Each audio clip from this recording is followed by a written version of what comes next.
Why wasn't there, in any way, shape, or form, they're considered a Asian American justice for the Supreme Court? They exist.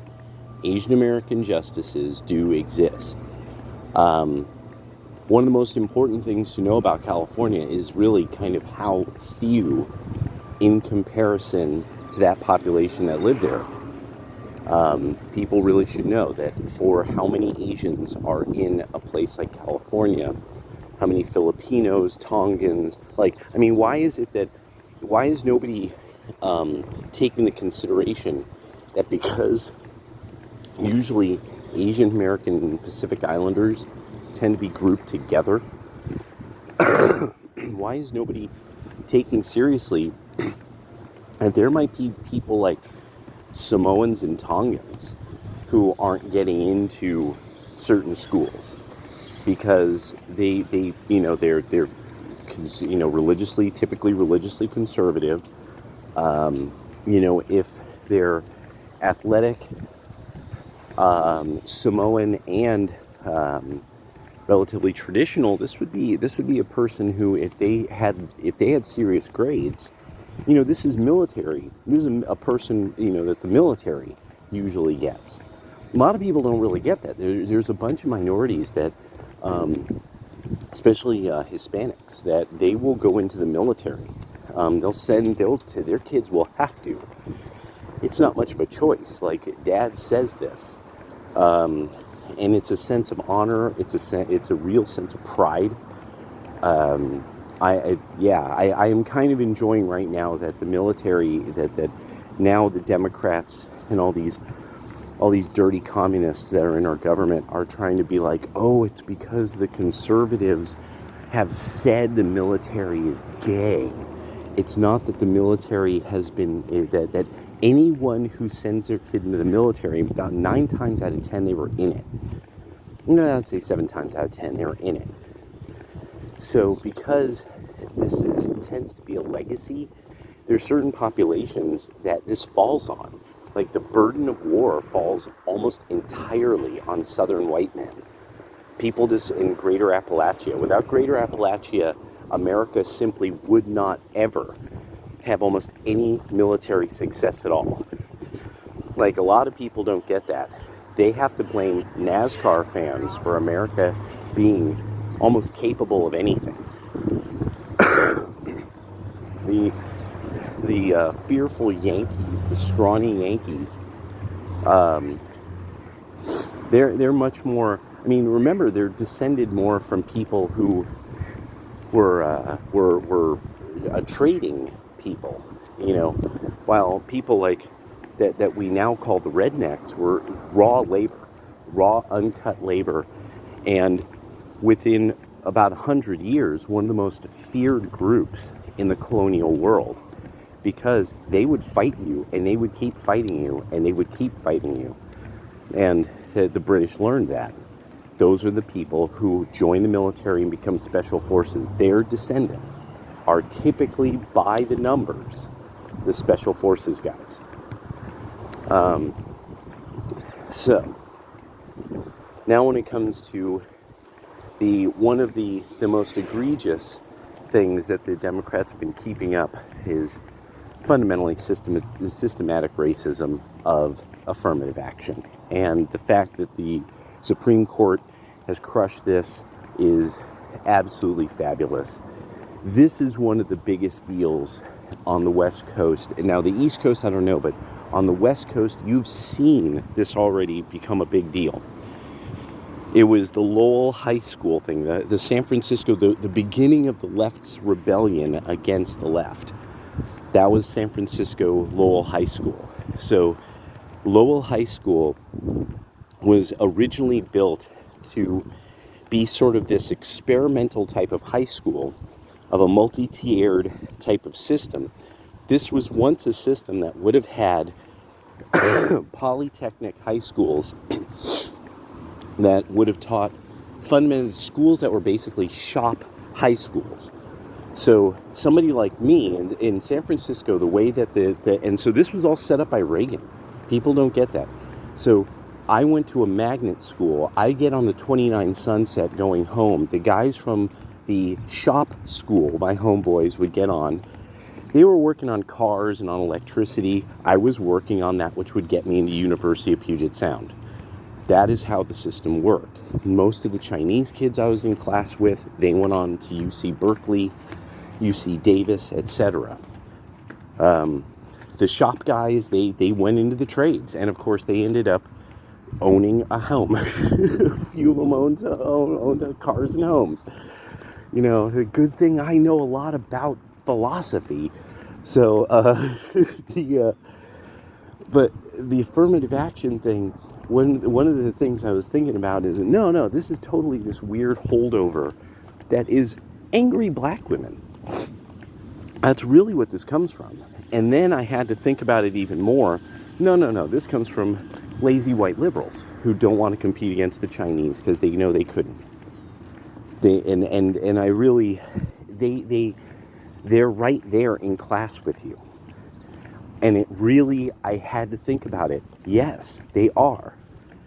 The person who becomes mayor of Davis, California, major Democratic political, voice.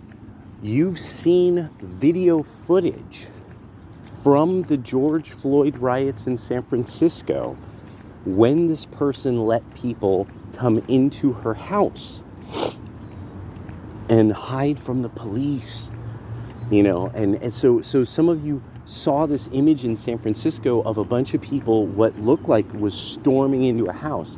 No, somebody was telling people, come into my house and hide from the cops, even though there's hundreds of people in the street. Well, I end up finding out this has something to do with one of my old classmates.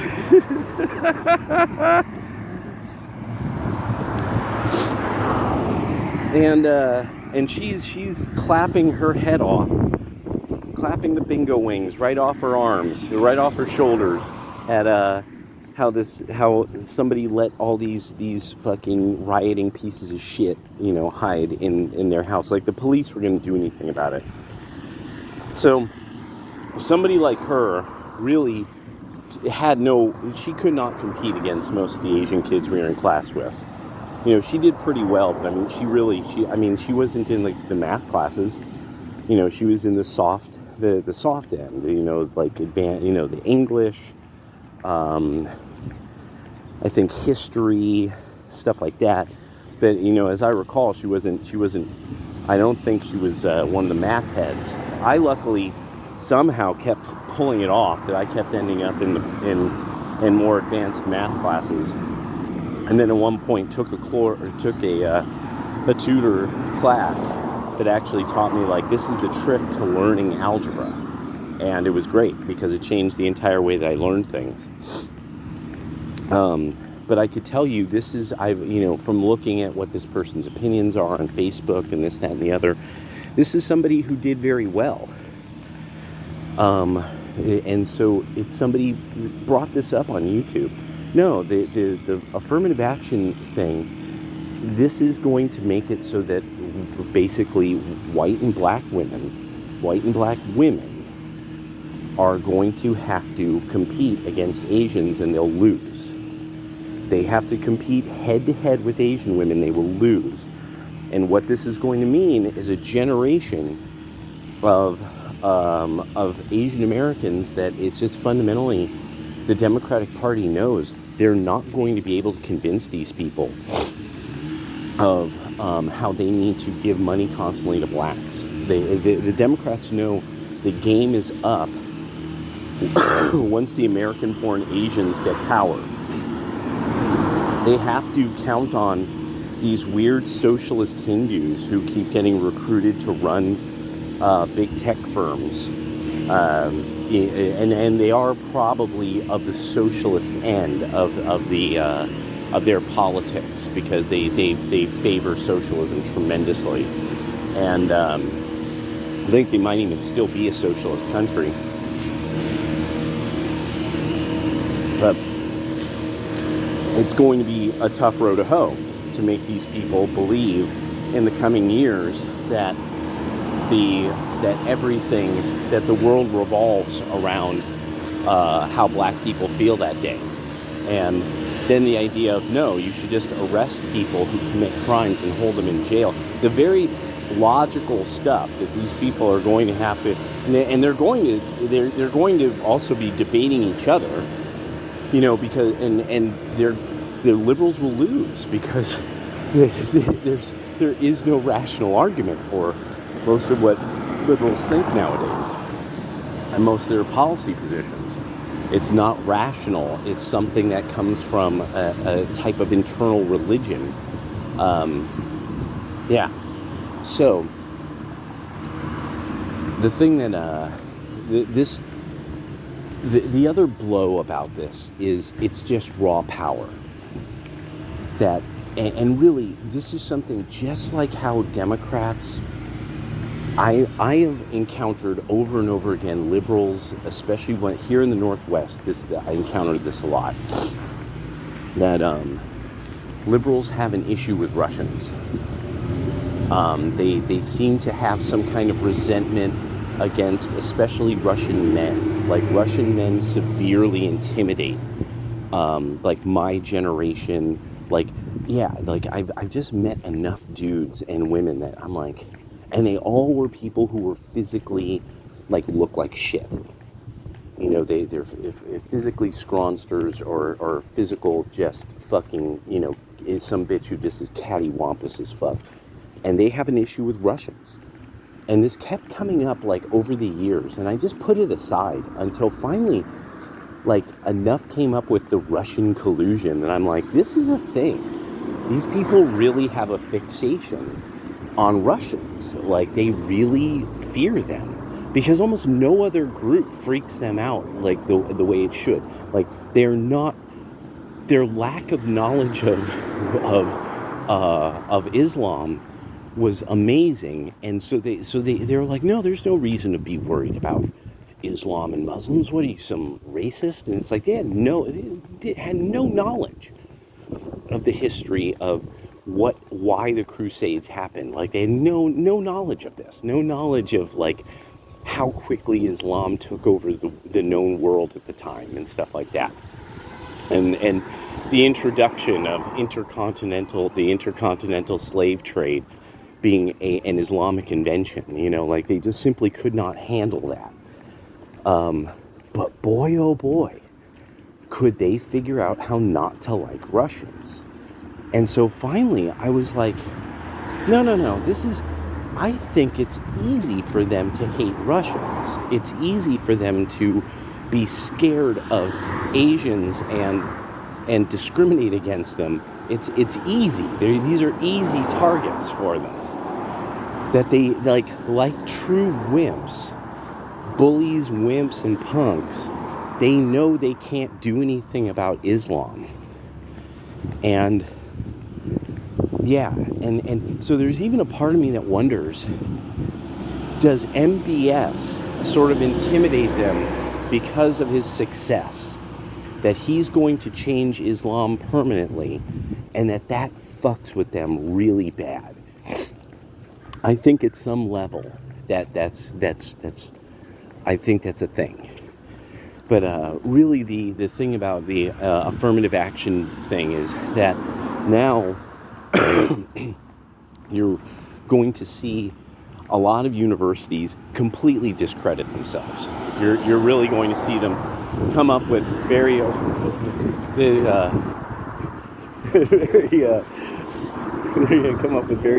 strange ideas about supposedly how they're trying to reflect the diversity of America, so no, diversity is no Asians. I love that. I love the way that white democratic liberal bitches will expose it's just so mask off. Now a big part of this too, I think is, and it's what you can never say, because any criticism in any way, shape, or form of Jews is always the most Jew hatred of all humankind, and you have to be double Mussolini, triple Hitler to say something like this defeat of affirmative action is going to set Asians against Jewish students. Jewish applicants are going to have to compete against Asians. I think that was another major part of this. I think they see what's up. I think that enough of us have had the experience of some of these people are smart, but they are not that smart. And it's fascinating that they get such great placements in so many great schools when they're pretty smart, but not that smart. And so and also then the big one is this, and actually I'm almost forgot this one, is that once you start getting more Asian Americans in these colleges, you can't have communism's over, socialism's over. These people have been there. They escaped it. It's done. They're going to crush it in every debate. They're going to crush it alive. And that's it. They're going to crush it alive. Even if the idea is, all these students are going to come in from the People's Republic of China, but the problem is they're going to have to make communism make sense. They're going to have to somehow argue this out at a level of intellectual discourse that it's not going to happen. Now, having a bunch of people who say that they're ethnically offended by somebody not wanting a socialist policy, that's a very different thing than like 6 students who are like, no, my family escaped communism, and if it wasn't for capitalism and the United States of America and white men, we would have all ended up in a camp. I would have never been born, etc. This is why Antifa hates Andy Ngo, because he's the real thing and they're phony, scrawny bitches. And that's what's up. And he was really there. He dealt with, his family dealt with communism. And so that's yeah. This is just basically truly a slap in the face for the hoes. Like, hoe-ass liberals have finally had their power checked, and they had their power checked rationally. And really, in the long run, this is something that Asian Americans should not forget this. You were being rooted for by the hardcore Christians because we really believe in you. You are one of our people, period. This is something I think is very important that you don't get, because you don't have these conversations with these people. You don't get to hear like some weird kind of like hippie trash bag like give you this idea about what they think that like a Korean family is like and why they achieve the way they do. I've heard these people's super ignorant but attempting to be a good liberal ways of understanding Asian American culture, and it is a backwards view. It is backward.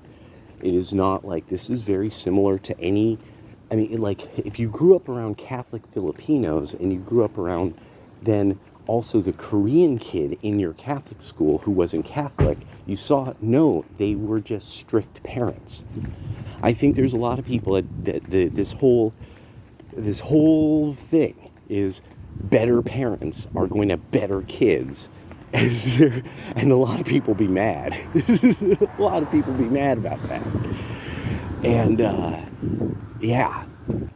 And so now it's, and remember, then there's the issue of people that, we don't even have any idea what they were saying about Hindus. How did Pakistanis, Dravidians, things like that, how were they in this? So it really is that, so this affirmative action defeat is one of the greatest marks of justice in the history of our country. Remember, the left has done everything it could to keep all the stories. This whole thing was pretty much out of the press. Only people on the right knew this lawsuit was happening. They were keeping it out of the press because of the intense shame they felt for being obviously discriminating against Asians. Nobody talked about this. This is, I mean, being that how much they're wailing about it now, you would think they would have been talking about it regularly, but no, because they were trying to keep it quiet. And so now they're going to start finding out, like, oh, we've been really, really keeping a lot of Asians out of these schools. Now, if what they're worried about are communists, which they aren't, that's a different story. That's an entirely different story. And there are completely legal rules that if somebody, that you can favor somebody who is a citizen here rather than somebody who is not. That from what I understand, that is legal. Like a resident or something like that. So, but really, what this comes down to is that a lot of the liberals don't see the Asians as their group. They see them as people who, it's like, if they start voting differently, if they step out of line, punish them. And that's what was happening. They were stepping out of line, so the liberals were punishing them. And now this is going to be interesting to see where they carry this. I mean, this is going to be very interesting to see how far people take this. I think the black activists are going to take this all the way to Shanghai. I think all the black activists are going to say the worst, most horrible things by the end of this, and it's going to be glorious. When it's going to be so mask off, it's going to be so glorious to hear these people just finally let everyone know how afraid of Asian Americans they are, how afraid they are against really competing against people who raise their kids right. That's my entire thing. And remember, you'll all know, we used to fight. We used to fight in the streets. This was Lynn. You've been tuning into this for years. God damn, it was rough, man. It was rough. The fucking Asians don't play when they are a gang. They don't play around. You gotta watch out, and those days came and went, and now it's a better time. But holy crap, man, the way poorly played liberals, poorly played.